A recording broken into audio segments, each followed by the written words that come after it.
Well, it's June 11th, Sunday, and made some good progress. Got some kind of exciting things to show you here, so let's check it on out. As you can see, I've got the engine running. Well, there's a reason for that. I am, for the first time, charging the house batteries from the alternator, from the main engine. So, you've seen me talk about this charge relay. The charge relay, for the first time, is engaged. I got the circuit breaker turned on here and the circuit breaker in the back side turned on. I overnight drained the house battery down a little bit. Took about 50 ampere hours out of it. And so right now the voltage on the battery, well, it dropped down to about 12.5. And I fired up the engine, and after a few seconds, this little LED came on here, this green LED that I put in. It's really hard to see, but you can see it is indeed lit. And that means that the charge relay is closed. The chassis battery is running at about 13.5, so that's coming off the alternator. And if we come around back here, coming into the house battery, I'm getting a reading of about 13.4. So it's charging. It's charging the house batteries. Woot, woot. It's an exciting day. The house batteries are back here, again, just as a reminder. And I'll show you what else we got set up here to tell us what's going on. I think I'm I'll leave the engine running for the moment while I show you this. Turn this down. So I've got this cool battery monitor here, and I don't have it mounted yet, so I can still show you. It's showing the amps going into the battery. Boy, they're jumping all over the place, but anywhere from maybe 15 to 20 amps, 21 amps, I don't know why it's jumping all over, is going into the house batteries. And you can see the charging LED lit here. That means the charging LED tells us which direction the current is going. So the current is going into the batteries if that charging LED is on. It's going out of the batteries if the charging LED is off. I'm getting a reading up here of 13.26 volts. I can put this on watts, and it jumps all over the place too. I don't know why that always jumps all over. And you can see I've had this meter hooked up now for about 40 hours. I programmed this meter. It's kind of a really cool meter, because as you can see down below, it's got a percent of charge in ampere hours. So I programmed it to say I've got 200 ampere hour batteries in the back. And if I deplete 200 ampere hours out of them, I'll be at 0%. So if I take 100 ampere hours out, I'll be at 50%.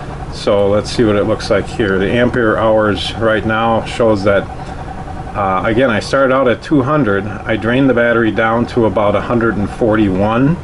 And now since it's been charging for a few minutes, we're up to 144.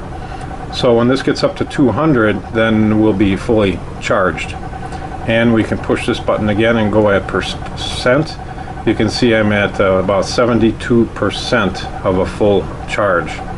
Now, the batteries I've got, they're not 200 ampere hours. They're more like, I don't know, I wish I did know actually.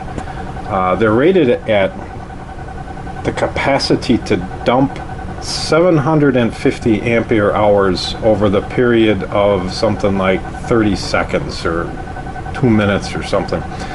Because again, they're designed for battery backup units where they get drawn down very, very fast. They're designed to dump a lot of current very quickly, and that's really just the opposite of what we're doing here. We're actually taking a little bit of current out over a long period of time. So I don't really know the ampere hour capacity of the batteries, but I know it's a whole lot more than 200. So if I set this up for 200, I know I'll be really safe. You know, it's probably more like 400 or 600 or more. So I'll be really, really safe. So I'm being very conservative on this 200 ampere hour programming. So this 72% of capacity, I'm probably much higher than that as well. But again, I just starting out here very conservative. Let's put this on amps. You can see That's about the same. We still got about 20 amps going in.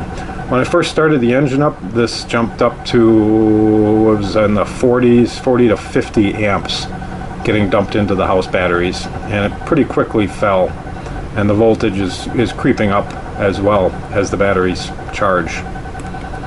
So we're still at 144, so this has crept up a tiny fraction. So we're going the right direction. We're charging, and most importantly, we're charging from the engine. Okay, so let's turn off the engine here. I have this funny little squeak up here. Do something about that.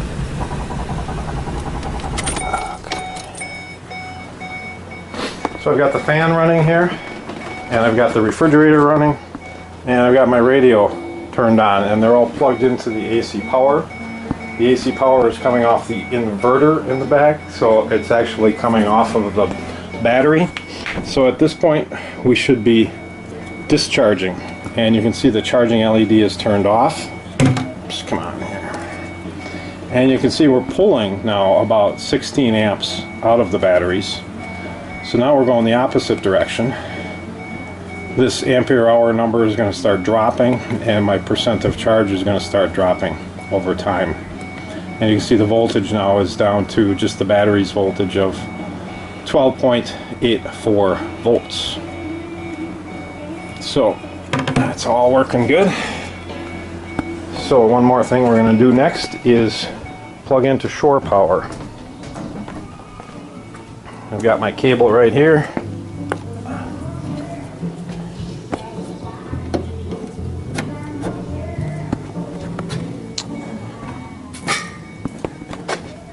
So now that we're on shore power, I'm still drawing the AC from the batteries. So not a whole lot different other than the fact I should be charging now. And yes, I am charging. And we're charging at the rate of 42 amps getting dumped in. So it's charging pretty fast. The voltage is at 13.3. So we're charging pretty quickly here. Alright, let's go around back one more time.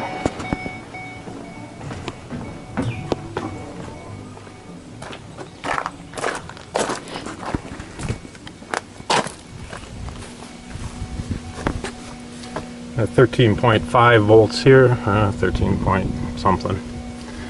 So you can see I've got the refrigerator and the fan and the radio plugged in now to the inverter. The inverter is turned on, it's measuring 13.6 volts.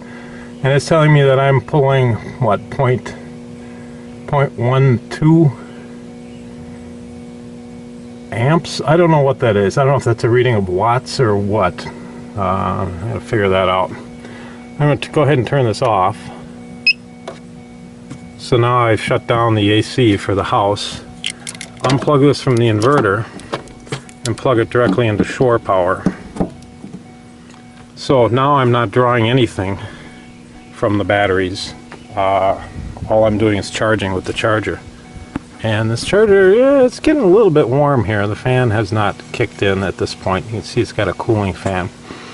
We're going to talk about this charger a little bit more in a later episode because it comes with some preset voltage settings for charging, and they're not necessarily what I want. So I think I'm going to modify the charger to allow me to adjust the charge voltage to match up with these nice big fat high capacity batteries I've got, but we're going to save that for another episode. So we're back on shore power. We're charging. The AC in the RV is being supplied from shore power, and I've got the ability to charge now with the engine running, so I think we're in pretty good shape here. Let's take a look at this charge relay. I wonder if we're charging the chassis battery by any chance. Yes, the charge relay is still turned on here. So at this point my guess is we are not only charging the house batteries in the back, but we're also charging the battery up front, which I guess is okay. Yeah, keep them all charged up. And that's a wrap for today.